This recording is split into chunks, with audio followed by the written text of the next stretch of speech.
Tania. Welcome back. We are Hi, here. Heather. I'm feeling pretty energized this morning. So you might, we're just going to see where this goes. Like energized. I'm feeling a little silly. Sometimes this Yeah, happens when we meditate. We we've go, had potent meditations, hence. how are you hmm arriving today? What's the vibe over there in your Karachi part of the land, world? South Karachi. Asia. How are we even doing Yes, this from like 5,000 miles away? But we are. We're in I know. exactly opposite time zones at this Yeah. point. It's almost Yep. 11 p.m. at night for me, and it's almost hmm 10 a.m. in the morning for Heather. It's kind of wild. I But know. our love for this craft is so deep Mm, that mm, we love doing it and we love sharing it. So we're talking about Sutra 6 today, which also pertains to the chakras. And, we talked about the chakras the last time, Heather, and I kind of like what you said, which is we like the chakras. We're yoga teachers. We work with the chakras, but it's not been something that's been gripping me a lot lately. But I do love how Lorin invites us in the sutra to tenderly travel and journey through each of the chakras and trace the river of life that mm, flows through us through these chakras, and mm, how these energies are luxurious mm. and they're shimmering, and how at times we can be Shimmering. loving. Yeah. Mm. Yeah. How we I can just love you lovingly, so much. Oh, so good. how we can lovingly pay attention to each. You guys know we have 7 chakras, and they start at the root and they journey up towards the navel and the solar plexus, the heart center, throat, third eye, crown of the head. And how Lorin suggests and invites that we tenderly pay a visit to Mm, each one of them mm, and linger and explore those energy centers. And then the yukti at the back of the book, the word to explore in Sanskrit is krama. Heather, Krama. why don't you read a Krama. little bit of krama and hmm see how that makes So, us feel? yeah. Yeah. Krama, progressing step by step, order, uninterrupted or regular process, a sequence. Sometimes when you are making love or meditating, the energy of delight, the energy of delight will slowly build and flow through each area of the body, touching everywhere, tickling and massaging. Here, the use of the word krama alerts us to notice both the progression of energy movement and the sense of it being poised to spring. So we were speaking before we started recording Mm, about this like anticipation, like mm, anticipatory experience in our lives, could be in our meditation, especially in our meditation. Like you have that feeling like you just need to get up and go do the thing. But the idea is, how do we stay with ourselves? And it's like mm, agitating and almost irritating, but it's like thrilling. It can give you a sense of juice or electricity or like to be enthralled with that, to be so curious about staying, mm. like in lovemaking. You don't want to leave before the orgasm, right? I mean, maybe sometimes you do, but like most likely we're like there Let's hope you excited don't. about that experience with our Yeah. most beloved. And it's anticipatory, and it's thrilling, and there's building and eventually this thing's going to happen, but it's not happening yet. And how do we, like, savor that, how to be with that and not just want it to not miss it, to not miss that slow, steady progression, to not just want to get to the end, but to enjoy the building and the Mm, sequencing up to some sort of something, whether it's the release of an orgasm or whether it's this feeling that energy is rising inside of you through the chakras, and then it opens up and you're experiencing some sort of oneness or sensation of connection with all that is. So what's circulating? Whenever there is energy, there is the play of tension and release. In Tantra, we are stretching our capacity to pay attention. Oh my God, I love this. Stretching our capacity to pay attention. There is paying attention. There is swiftly grazing and gazing and passing by. And then there's lingering and tending and attending and paying attention. In music, tension builds and then is released. In a conversation, tension can build and release. In meditation, tension can build, focus, or expanded awareness. And then maybe there's a dilation, maybe there's a pulsation between that holding, the contracting, and that letting go. And there's such a juice and a journey to be covered between these two poles. In physics, tension pertains to stretching. In electricity, tension indicates voltage. The higher the tension, the higher the voltage. In sex and meditation, energy sensations may intensify in one area of the body until we feel we can't take it anymore. Then release and stream to the next area or dissolve into orgasm. Thank you, Lorin, for these amazing words. Yeah. I'm just saying, that's just so genius. So simple, so genius. But sorry, the dissolving you were saying.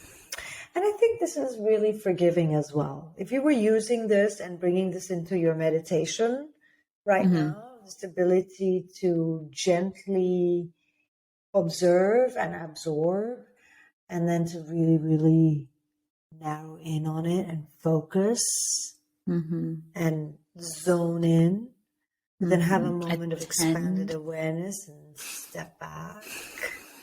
And this movement between attention and then it's also even not focusing too hard and having an expanded awareness is a form of attention. Right.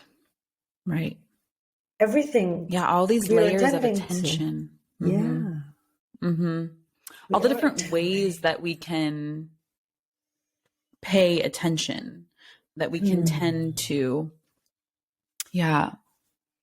And it reminds me of our last episode a little bit with the senses, and like, it can be so subtle that it's almost like you have to, it's like my eyes getting small because there's something way over there that I want, that I see there's some blip of color, that small tiny bird on the, on the tree, and you have to get small, and it's just so tiny, but it can be so gorgeous, so vibrant, and then all the way to, something. So one of the things I do want to offer, because I've worked with people who have studied mindful meditation or have been, a lot of my students that have been struggling with meditation or have come into the practice of instinct. But prior to instinctive meditation, they were really focusing hard to clear the mind. I really want to be able to meditate, because I've heard and I've read in Oprah's magazine or so-and-so book about how to meditate, that it's really good for my body and for my mind. And maybe it's anti-aging too, whatever the reason that brings you to meditation. But this act of, I really need to clear the clutter in my mind. I really need to focus. I really need to meditate. I feel like it's so dangerous almost. It's so dangerous to your budding practice of meditation, because you are pulsing, you are contracting always, you are expanding always, and this zeroing in on something can make you so micro, can make you focus on the microcosm so much that it can almost become painful. But what we're not doing is we're not allowing the letting go, which is so essential in making space and understanding that meditation is as much a pulsation of life is a pulsation of experiences, right? So Yeah. And I mean, if you even in the find. little example I was giving of like, okay, to be, because the thing that captivates you is so tiny, maybe that will happen. Right. But then it's like, you don't naturally, we won't just stay there. Then your attention naturally will expand back out to the massive tree, to the forest that the bird is in. And then you like continue on your way. You're not going to stay there for the whole 20 minutes. And it's like, oh, the bird might fly away. Right. That's it. Just, that was a moment. It was a moment, a blip Absolutely. of time. And So, and yeah. if you catch Mm-hmm. yourself being hard on yourself and saying, "Oh my Mm-hmm. God, there was a zone I touched Mm-hmm. for all of a half a second, like Mm-hmm. 30 seconds, I swear by God, I was in that nirvana space and it just Mm-hmm. slipped through my fingers." Well, hallelujah. Bravo. I am so happy that I touched 30 seconds of nirvana. People can go through lifetimes without tasting any of that. So even that's Mm-hmm. enough for now. And then perhaps the next time it'll be 35 seconds. And Mm-hmm. so Mm-hmm. the kramas build on each Mm-hmm. other. There is always going to be the tension and the release, the coming together and the letting go, the building up and the Mm-hmm. relief. Something that so captivates you, and 30 seconds later, like it just doesn't anymore. It just won't. And maybe there's going to be some things that captivate you for longer, and you'll be able to luxuriate in that, and it's going to be amazing. But to be there in a space of a willingness, an acceptance and a willingness, an acceptance that it naturally will go away. Your attention will want to drift to something else, and a willingness to allow it to move, right? Going Yeah, back to a few couple other episodes, like life is movement, we are movement. Like that is the very nature of all of this. And there's tension inside of that because sometimes we just want to be able to stay there. But I think the more that we hold or constrict around that's the pain I think that you're talking about. absolutely. Absolutely. Yeah. So maybe for an exploration, that could be Mm-hmm. fun. And I would, I mean, I've been meditating, I've been studying meditation for 10 plus years, but every time it's new. Every time Mm-hmm. it's new. And so I want to indulge in this experiment, and I invite you to as well, Heather, and our listeners, that when you lay down or sit down or find a moment that you can let yourself drift, um, perhaps watch, observe, and let yourself be carried by any notion that's grabbing your fancy, that's grabbing your attention, and let yourself go there. And then maybe in a fraction of a minute, you find your mind wandering elsewhere or thinking about, the dog that needs to be fed or the car that needs to be washed or whatever chores you may have to do, or maybe you get so focused on the meditation that you actually lose the thread, you lose the magic, you lose the spaciousness of it. But I would like to remind myself in that moment that, oh, this too is part of my meditation. This too is part of my cycle. This Mm-hmm. focusing and zeroing in too much, and then this complete sense of like, yeah, I'm conscious. I'm conscious about this. I'm okay with this.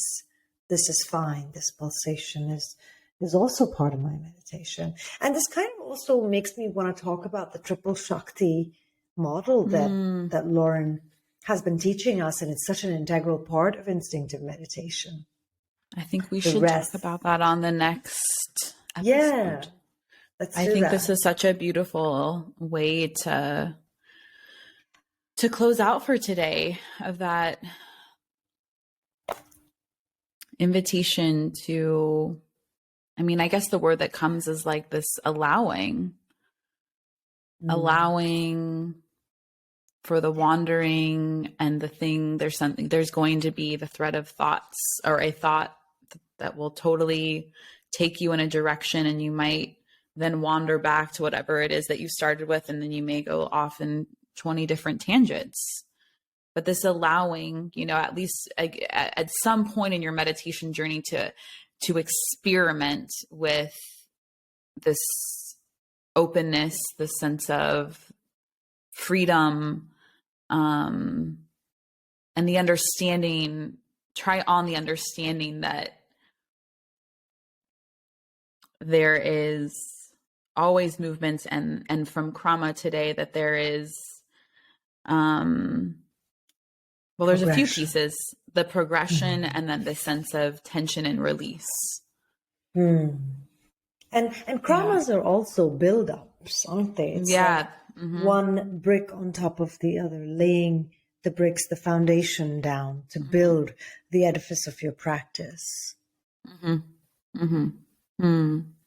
amazing.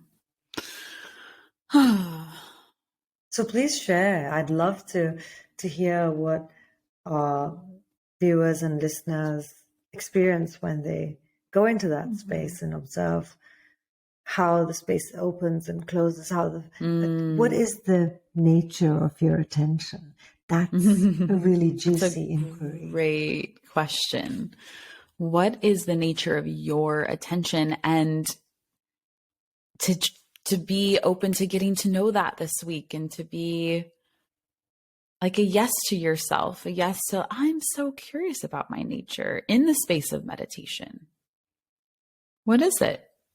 How is it day to day?